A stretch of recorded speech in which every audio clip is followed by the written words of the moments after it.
Kia ora, no mai, welcome to The Elephant. I'm Miriama, Kamo. And I'm Mark Crysell. There's an elephant in the room and we need to talk about it. I was already in crisis, in quite a deep, distressing crisis.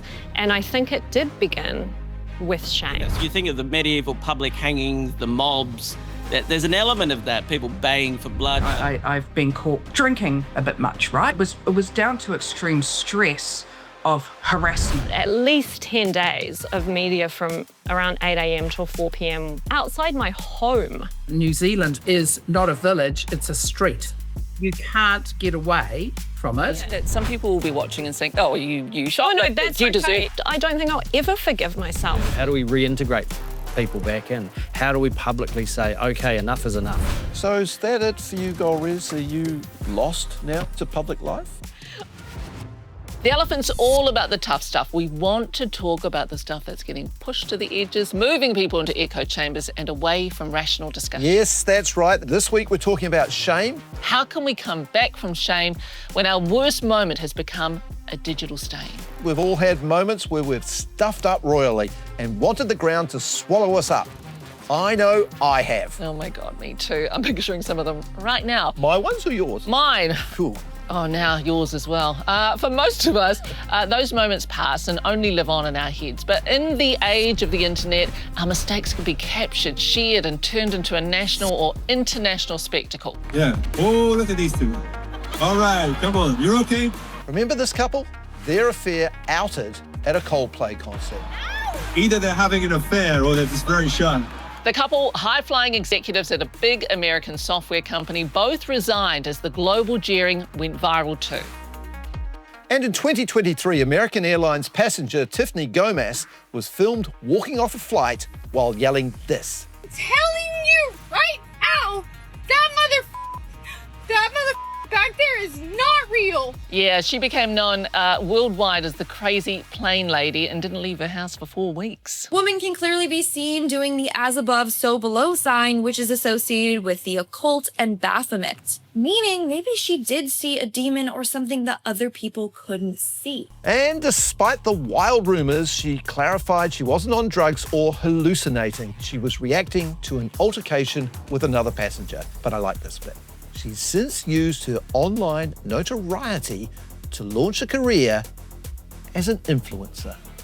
Yes, a full circle moment, but here's the thing, not everyone bounces back from public shaming. A 2024 study shows it can lead to anxiety, depression, PTSD, even suicidal thoughts. Some people actually feel it as a pain, a physical pain. Yeah, it's easy to forget there's a real person behind every viral takedown. Online, we say things we'd never say in person. It's called the online disinhibition effect. And this is a big part of today's kōrero, not just how we deal with shame in ourselves, but how we treat others when they're at their lowest. Because shame hits deep. As American academic Brené Brown puts it, guilt says I did something bad, shame says I am bad.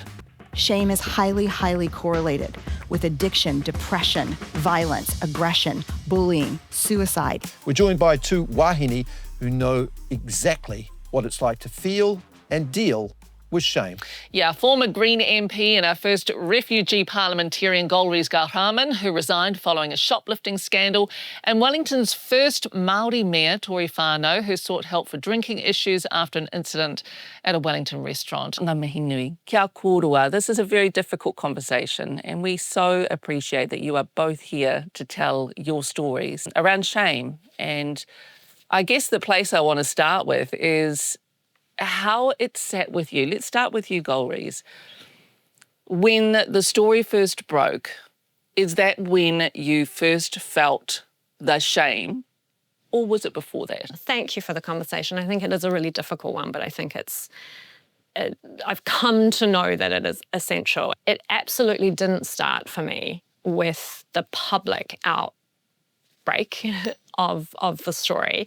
I was already, and maybe, obviously, I was already in crisis, in quite a deep, distressing crisis. And I think it did begin with shame. And had I been able to identify that most difficult of emotions to sit with, I probably wouldn't have spiraled into a full, what I now know was a PTSD breakdown or crisis. Not to make that the cause of whatever I did, which I felt really strongly I needed. You're not trying to excuse Absolutely yourself. not. Yeah. But the place that it began for me was that at some point, living with what the expert report in front of the court described as increasingly graphic, credible threats of rape and death, which many, many women in Aotearoa know. My internal self-talk was, what's wrong with you? Why aren't you stronger? Why are you scared? What's wrong with you? Why aren't you concentrating? Why are you having these distress reactions? So to live with the behaviours that come, the self-harm behaviours, the self-sabotage behaviours, for some people addiction, the erratic behaviours, and I knew it at the time, but when I was doing what I was doing, it was all about feeling that worthlessness. It never felt good. It was always about, see, you're crazy, you're stupid, you're wrong, you're a bad person. So once the public found out, it was like, you deserve that. Before we go to the public, because I find this really interesting. So your expression of shame was to create more shame by shoplifting. Because people watching will be like, well, how come the expression was shoplifting? Yeah, I think by that point I was also, to use a terrible stigma, we're pretty crazy. But, when you're doing something like walking around a small shop for 45 minutes, you're not hiding anything, right? Like you're hoping to be. This is self-sabotage. It's self-sabotage. It's on the spectrum of self-harm, where it's like, I want there to be an actual problem that the world can see because I'm feeling it. So you kind of want to be caught, even though you don't want to be. Yeah, it's all very, it's complex, but it certainly doesn't feel good. You're going into the punishment that you feel like you deserve. It's extremely distressing. It was very hard to be told by, psych experts to just stay in it and feel it, and not try and push it away and not try and... All you want to do is run away. Yeah. But understandable. Yeah. But I think, you do, if you sit in it, you learn that it does not and will not kill you. And you eventually realise, who you are, and you come out the other end. Tory, for someone in the middle of a shame episode, how does it feel? What's it actually like physically, emotionally? A lot of what Golriz is saying at a much lower level resonates. I've been caught drinking a bit much, right? And, I didn't really know it at the time, but it was down to extreme stress of harassment. So when like Golriz, when you're constantly receiving this really hateful behaviour by anonymous people, but also your own colleagues, it creates so much anxiety and depression and stress inside yourself that, for me, sure, I need some wine. And, then it became public, and I just kind of had to deal with it publicly. Tell me what it's like walking into a room when you're in the middle of something like this, going out in public. So I like 6 months ago, pretty awful and embarrassing, and I was isolating. So I would often just stay home and only go to what I had to with work, because I was too paranoid about people looking at me or whispering about me, when that was actually never happening. Out on the ground, people were incredibly supportive. It's that online narrative that really messes with your head, as it does with Golriz. I think how we've reacted to this with each other is we message every day. We send each other memes. We have to find the humour in this situation because we know what's up, and we support each other. And having the opportunity to offer context and nuance on a show like this is really good. Yeah. You seem like such a calm, thoughtful person. Were you like this in the middle of that shoplifting episode when that was going on? People were outside your door with cameras barking questions. When people were outside my door barking questions, I was sheets on the windows, crawling on the floor to stay away from the windows. God, it's like a war zone. Sitting in little hubs where I wouldn't have to be seen, but I was in sort of, I didn't feel anger towards the people doing it. I was just kind of like, this is what you deserve. You're the bad person, and this is what you get. But it was extremely distressing, and media does have something to answer for in that realm. To have me in the moment where I was sort of exposed, I felt for sure that I deserved to be shamed and villainized. But to look at it now and to think, oh, well, this was actually someone who put out a statement saying they're in a mental health crisis, resigned from their job, took full responsibility for what they were doing.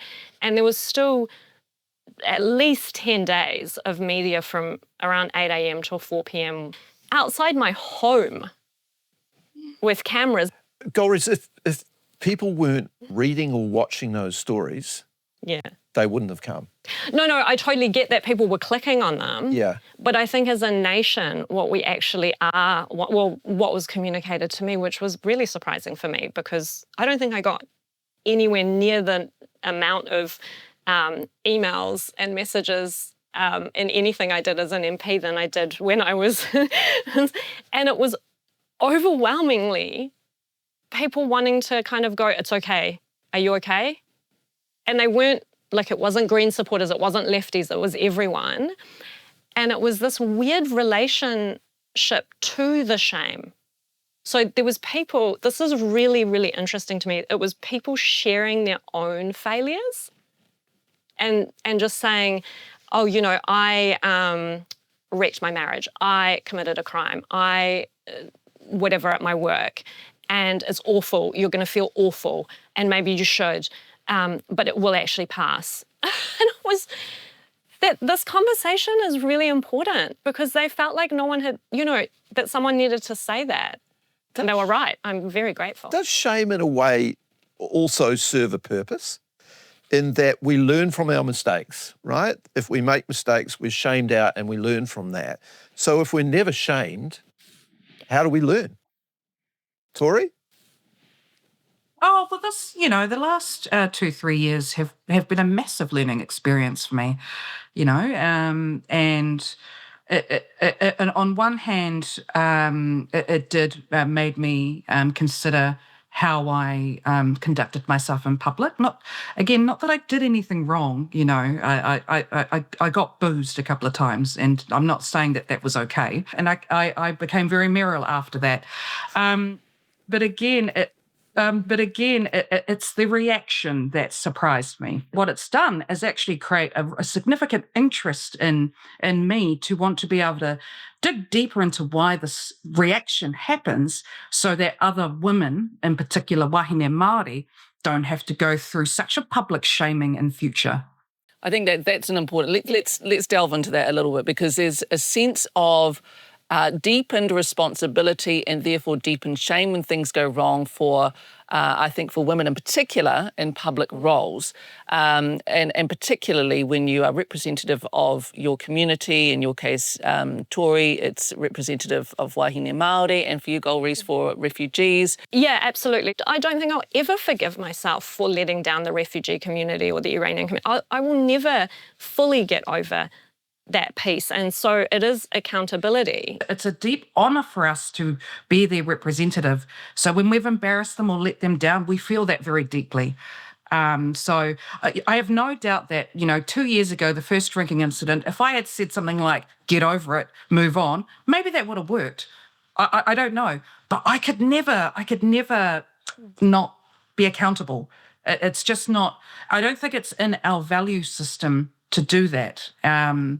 It would make life certainly easier if we did behave that way, but that's just not inherent in who we are. So Tory has said, I don't feel shame anymore. What's the sense for you? I certainly feel shame about the shoplifting incident and going to court. And I mean, I don't think anyone can really describe the feeling of standing in the dock and then the judge goes, oh yeah, you can have 5 minutes of photos, and everyone, like the entire press gallery descends upon you, and the flashing, it's like a firing line, and you're just standing there. But that's okay. That's what happens when you're a public figure and you've done what I've done. I think some people, this is a really good point you're making, that some people will be watching and saying, oh, you shot that, you deserve that. Yeah, no, I don't have any problem with the fact that I feel shame, and it's very deep-seated, and it's maybe never, ever going to go away. And I'm like, obviously that's very difficult, but I don't think that that's undeserved. That's I don't feel tough, Golriz, that it'll never ever go away. But the thing is, the thing that I want for us, I was talking about this to a publisher. I was talking about kind of because I really want us to talk about PTSD in our communities and in our society. We're a nation with extremely high rates of gender-based violence and childhood trauma, and we're 2 or 3 generations of Māori children and their entire whānau who have gone through abuse and care. And when I kind of was talking to this publisher, and she said, oh, I don't know if you've got a redemption arc yet. And I don't want us to feel like we need a redemption arc. I actually want us to find peace. I kind of think... Isn't that redemption? Well, redemption as a concept of, like the whole of the public has to forgive you, or rehabilitate, or you have to achieve something big to get there, to make up for it. I mean, I'm all about, I needed to be held accountable, and I needed to try and repair the harm that I had done to the people that I'd harmed. But I don't want anyone who identifies with me, who has gone through anything that I've gone through, to feel like they now have to go out there and externally earn their humanity. Because, we have humanity, and, life, you have those opportunities in life to be accountable and to repair and to keep going. But also, anything good that you've done before doesn't get erased, and the people who love you will be there. Like, I want us to get to that place, which when you're in the depths of the shame, you can't see. How do you get to peace then? Well, the advice that I got, and I was very, very lucky to have access to, constant sort of therapy and trauma assessment. I've done a lot of hard work. But the advice was, you have to just be still and be in it. For a while. Can't run away from it. Can't run away from it. It'll take shame. you wherever it wants to take you. Well, it'll come out somewhere. Tory? Yeah, I just, I feel, that what Golriz has gone through is just far more intense than I have. So I appreciate this conversation, because I often find that there are certain journalists, and there's one journalist who just wrote the most horrific opinion piece about Golriz, and said something like, oh, she's just using mental health as an excuse. It actually is an excuse. People forget that she escaped as a refugee to this country, held in trauma. I was chief of staff when she was an MP. I witnessed the death threats that she received for weeks, for years. I had to escort her to events because I was worried about her safety. So when I see follow-up articles about something that has been and done, and she has apologised for, re-traumatising her in the public again, I get angry. And again, this redemption arc, let her have peace, leave her alone, focus on other people who have committed horrific crimes and are not receiving even remotely the same attention.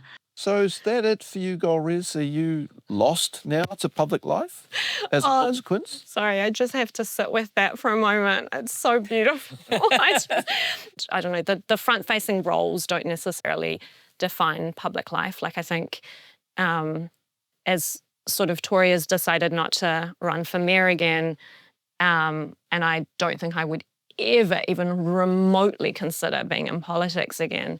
And I think these are decisions that we've made that are right for us. And I actually want other women and women of colour and other marginalised representatives who do step up and fill these roles that we've kind of vacated, that they also know that they don't need to stay anywhere that's deeply harmful to them, because you can contribute in other ways. Like I'll write and I'll work with community, and I do that now. And we're just reinstating the Refugee Women's Council, for example, and I'll be on that board. But it doesn't have to be in a place that puts us in harm's way in this way, to this extent. I mean, Golriz is right. That's why I've pivoted, because I started to realise that if I continued with another term as mayor, it would just continue being harmful. I would continue having colleagues spread defamation about me. I would continue the online violence. And actually, in fact, almost the day that I stepped aside, it's really backed off. It's the media attention has backed off. You know, and it's so important. And it's what she was. I mean, I think if we're going to talk about shame, you know, my thing is like, I did something really shameful and whatever. That's so I can say, you know, maybe that was very well deserved and I should feel shame. But when you look at what Tory has gone through, and I'll die on this hill, it's absolutely sexual harassment in the workplace, right? It's at the highest level harassment with no accountability. And it's absolutely not the case that it goes with the job. And I've seen the questions that media send to Tory's office being like, was the mayor, I don't know, touching a man from the next table at the restaurant? What is that? That is sexual harassment. They asked if I committed a sex act publicly at a bar. Based on a rumour? What kind of journalist? It was just wild seeing those questions. So Tory, how do we encourage women then into positions of power when the stories that you're telling sound horrifying? So I'm actually talking to 3 wahine Māori who are running for mayor in their areas and making them very aware of the reality of the situation. I'm saying, because representation is absolutely crucial. We do have to keep going. And these 3 wahine have the fight in them to be able to do it. So I think in the future, I can't now because, you know, I'm the mayor, I'll be focused on legislative change, but also creating those supportive environments for women to be able to lead. You know, the landscape for politics has changed and become a lot worse. And it's just a shame that Golriz and I have become and Jacinda, victims of that situation. Thank you both so very much. I mean, this is a really tricky conversation, and you have both put yourselves on the line for years in the best possible way. And now when the chips are down, you're again putting yourselves on the line. So I really want to acknowledge your courage, your kaha, for coming forward to share this conversation, to help others. What's the message that you want to leave everybody with today? People need to have a lot more compassion and understanding and seek to understand trauma a lot more. So, you know, like you just don't know what someone's going through. And Golriz, what do you want to leave us with today? I mean, I think I've seen more compassion from people that I don't know at all than I would ever have thought exists in the world. So I'm grateful for that, and I think we can kind of amplify that. But I guess more than anything, for me, the journey and the lesson is that, like, life is long and your humanity stands before the terrible thing that's either happened or that you have done, and your humanity kind of persists after that. Yes, that's absolutely right. Ngā mihi nui ki a kōrua, ngā wahine toa. It's just such a pleasure to have you both here. Now, to take a deeper look at shame, what it does to us personally and how it's evolved in society, we're very pleased to welcome Crisis PR Manager Glenda Hughes. She's the person public figures call when their reputations are on the line. And from Sydney is Dr. Tanveer Ahmed, a psychiatrist, columnist and researcher who's spent years studying the emotion of shame. He's even written a book on the topic, In Defence of Shame. And in the studio, clinical psychologist Dougal Sutherland with more than 25 years of experience in mental health and wellbeing. Great to have you here on The Elephant. Thank you so much for joining us to talk about this important topic. Can we start with you, Dougal? Can you explain to us what shame is? Yeah, look, my definition of shame is it's a negative emotion in terms of we don't like having it. And it's the emotion that we get when we worry that we are going to be rejected by other people. And so we might have done something and our fear is that other people are not going to like us. They're somehow going to push us out, exclude us, or maybe attack us. But also deeper than I've just done something wrong, which I would classify as guilt. I've done a wrong thing. Shame is much more about me. There's something fundamentally wrong with me as a person. This sounds like really deep. It's really, like visceral, yeah, almost. 100%. It says something fundamentally about me as a person. I am bad. I am bad. I am not worthy. You do not like me. You will not want me here because of what I've done. And of course, we all want to be part of society and accepted by people. So it's that very visceral, deep sense of absolute rejection. I could actually feel that then. I felt like I needed to reach across. So I don't feel ashamed. Tanvir, have you ever felt shame yourself? Oh, look, all the time. And I've certainly felt it as a child in a whole range of ways. And as someone like my other two guests who's held a public life, I've also experienced it with a public-facing realm. I've always been a psychiatrist and a journalist, and I had a big plagiarism scandal over a decade ago. And I guess it was fairly early in my journalistic life where I had sort of newspaper columns. I was on the various sort of ABC or the big TV shows. It was a type of public shaming, and you almost didn't quite know how to feel at the time because it didn't necessarily affect my standing as a doctor, but it certainly affected my standing as a journalist. Like I lost a major newspaper column at the time, and it certainly affected me in the ensuing years. But there's also this unusual modern where there's a digital shadow, and even us, even me talking about it now, it still has a digital imprint. So it's a very unusual modern type of experience that I guess in some way, in a small way, I continue to feel. Glenda, you deal with people who are in the middle of this. What sort of toll does it take on them? Well, the toll's massive. I've had clients that can't see any hope when they're feeling like shame. I've had clients that have attempted suicide because of the fact that they were suffering from shame. Such a visceral thing. What do you say to your clients who have had a public fall from grace, Glenda?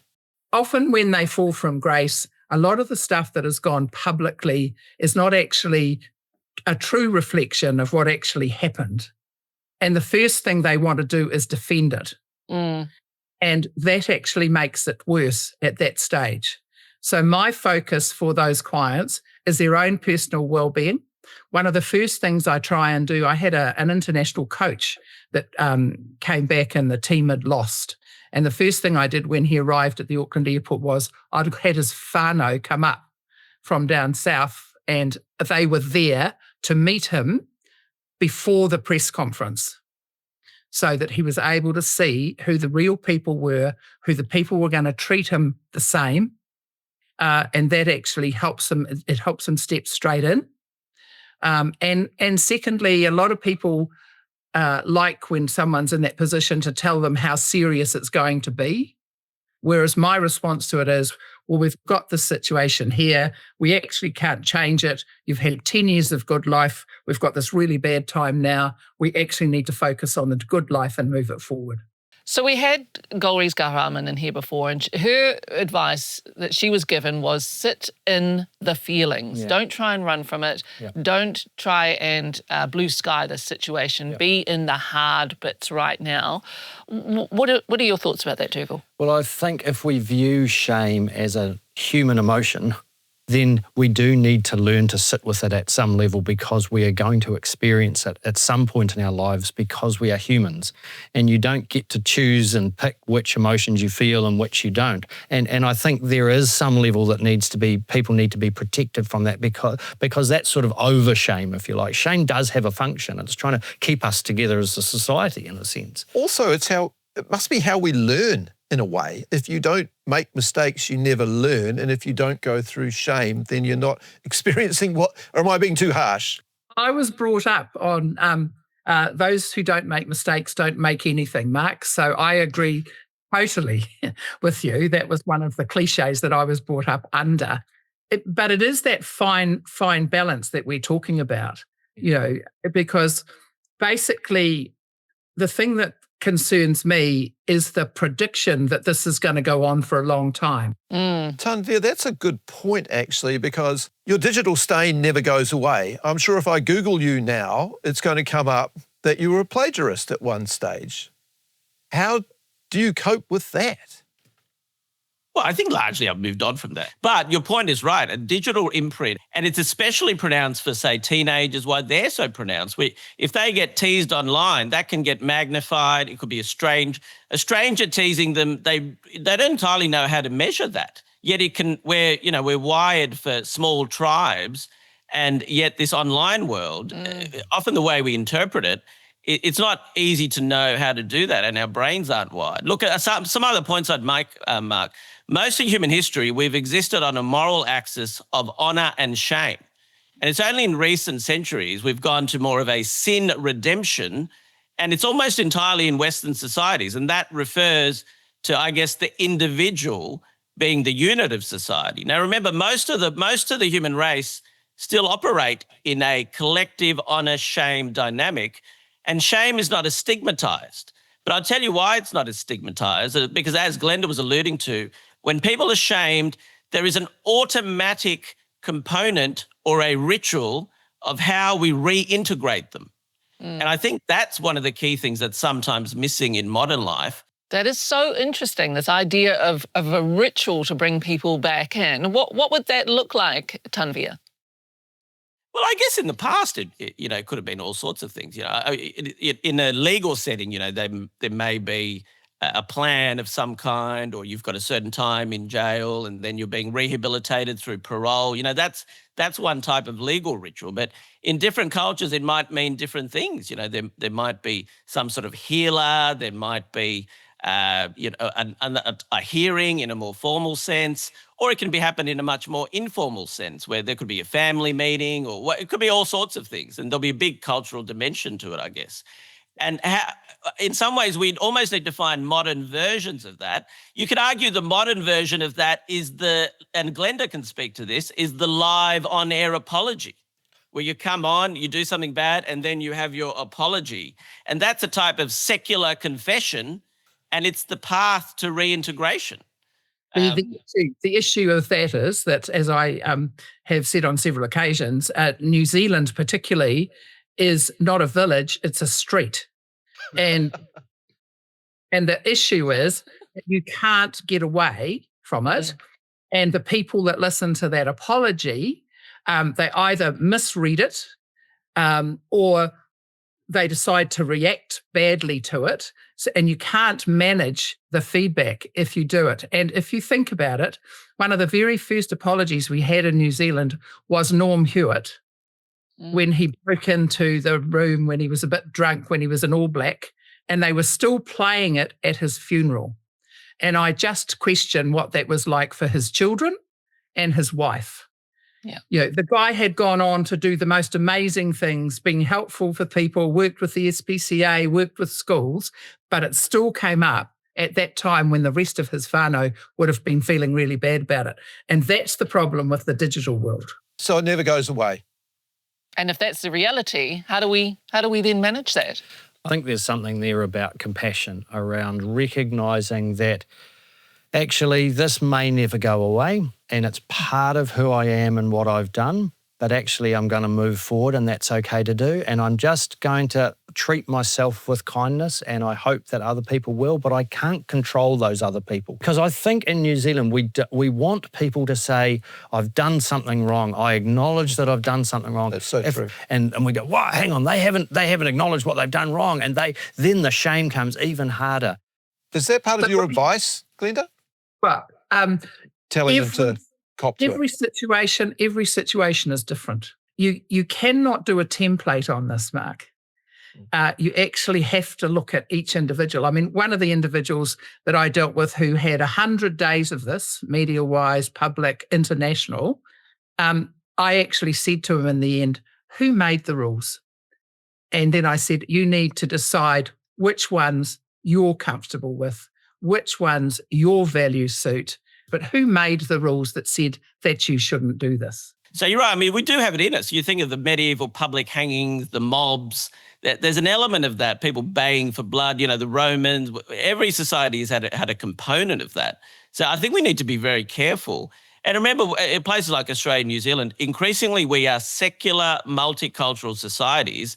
And one of the big challenges in modern societies is we don't necessarily have a shared morality. We don't actually have necessarily a shared set of values. And that can actually make it quite difficult. And as we become more secular, that absolute centrality of forgiveness, we need to be reminded of that. Now, look, another thing I'd say, each stage of communications revolution brings on new types of shaming. So whether it's a megaphone, whether it's broadcast media, the printing press, and now we have digital technologies. So it may well be that we're actually going through, and maybe our kids will be better adapted to this. We're effectively going through an initial few decades where we're coming to terms with a new type of technology. And it may well be that I look at my children and already when they see something, it's like they already have a bit of a meter that that's not such a big deal, that somebody's going to, we're all going to have a few of those. And I'm going to measure that a bit differently than, when internet technology and digital technologies first took off. How do you stop the pile-on? Because that's what happens now.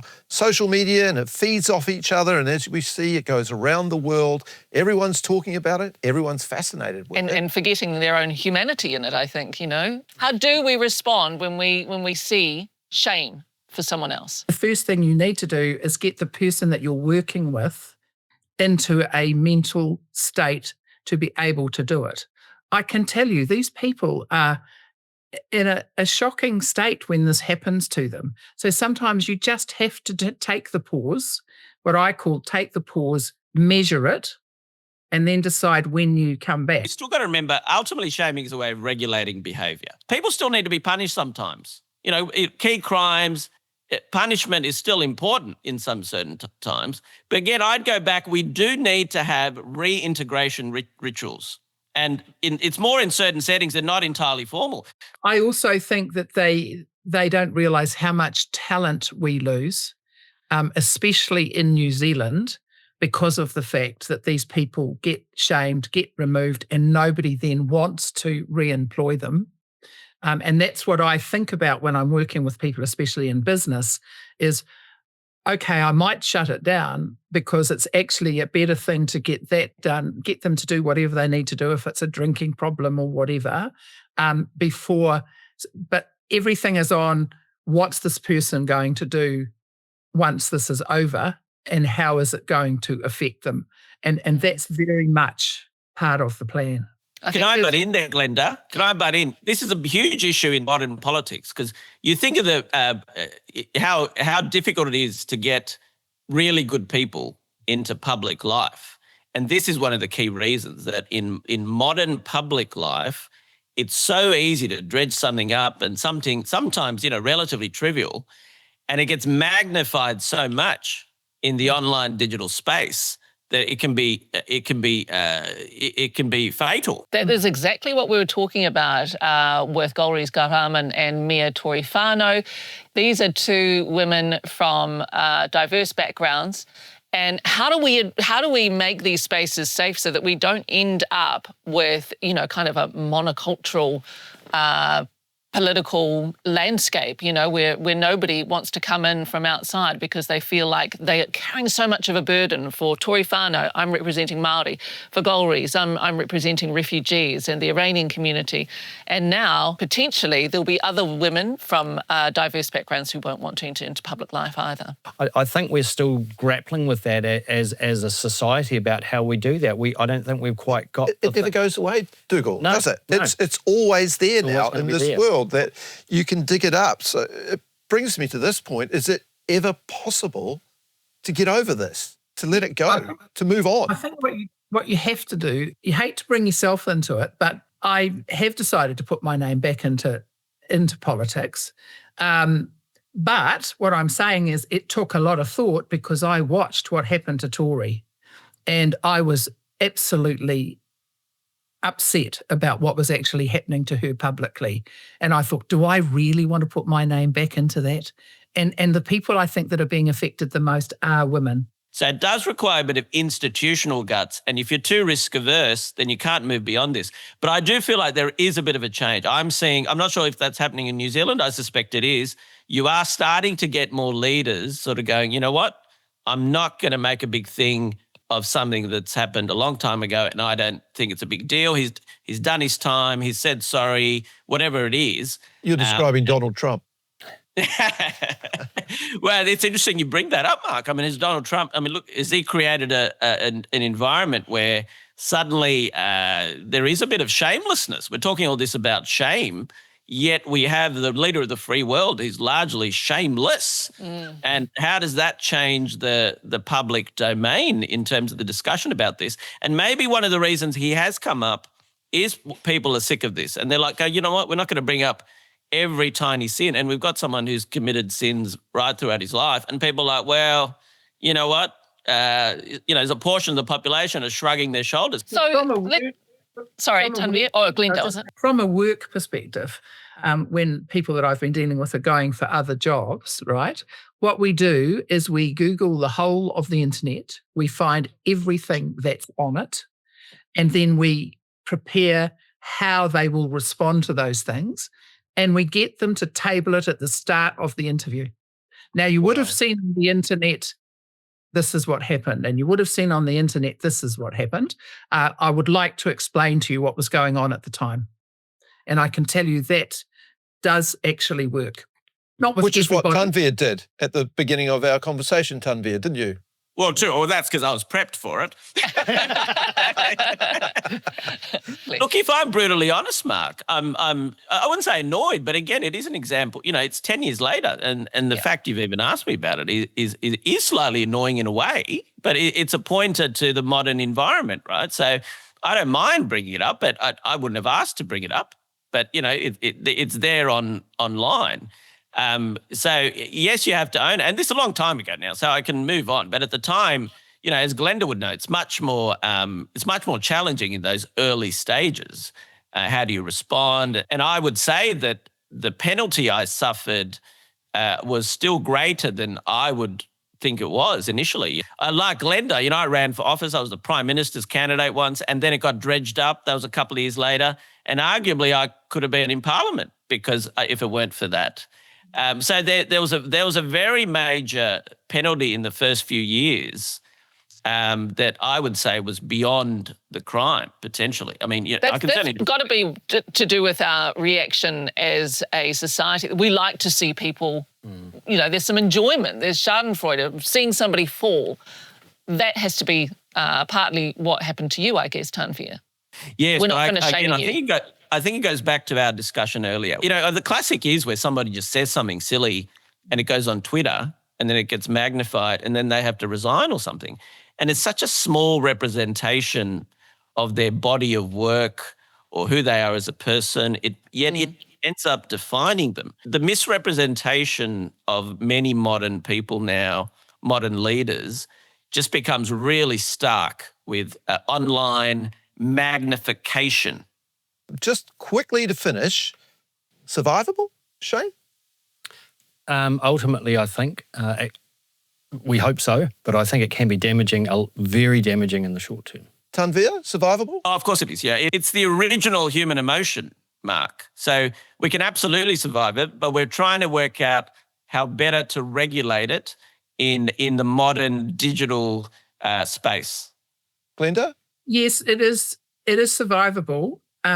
But often it takes a complete direction of life and career to actually do that. And that's where I think we lose very talented people that could have contributed even more. Yeah, so something about our own humanity, bringing our humanity to the fore when we see somebody suffering shame and remembering the fallibility of everybody, I think. It's just wonderful to have you all here on The Elephant and thank you so much for bringing your expertise, your wisdom to the fore. Dougal, Glenda and Tanvir. Ngā mihi nui kia koutou katoa. Kia ora. This is what I think. I think that there are two things at play here. So one is, how do we handle shame when it comes to us? And then number two is, how do we react to shame when we see somebody else suffering it? And for me, that's my bigger concern right now, is let's remember our humanity. When we see someone suffering, when we know that they're going through a tough time, sure, you know, sometimes there's a little bit of, oh gosh, well, what's going to happen here? And I understand that's a human emotion, but I think there's just that little step extra we need to take to say, okay, they must be going through hell. Yeah. I don't need to wade into this. And as we know, this affects not just the rich and the famous, it affects all people now. Online now, this just gets weaponized, and there are human beings, actual flesh and blood people at the center of this. Let's be better as human beings. Let's try and look away from this, because that's what's feeding into it. That's what's making it happen. And then there's that reintegration piece too, which I think, if you're going through shame, and, Golriz was saying, I will carry this forever, potentially. Well, do we want that for people? Do we really want people carrying their shame for a lifetime? I feel like Tanvir is right. There needs to be a sense of reintegration. How do we bring people back into the fold so that they can continue their lives and feel as Golriz said, at peace? Let it go, New Zealand. Build a bridge. Move on. But seriously, I think there is something in that. Yeah. 100%. That is the elephant for this week. Remember, you can catch us on the New Zealand Herald, YouTube, iHeart, and your favourite social media platforms. The elephant in the room. Time to talk. E te whānau, until next time, ngā mihi nui, mauri ora.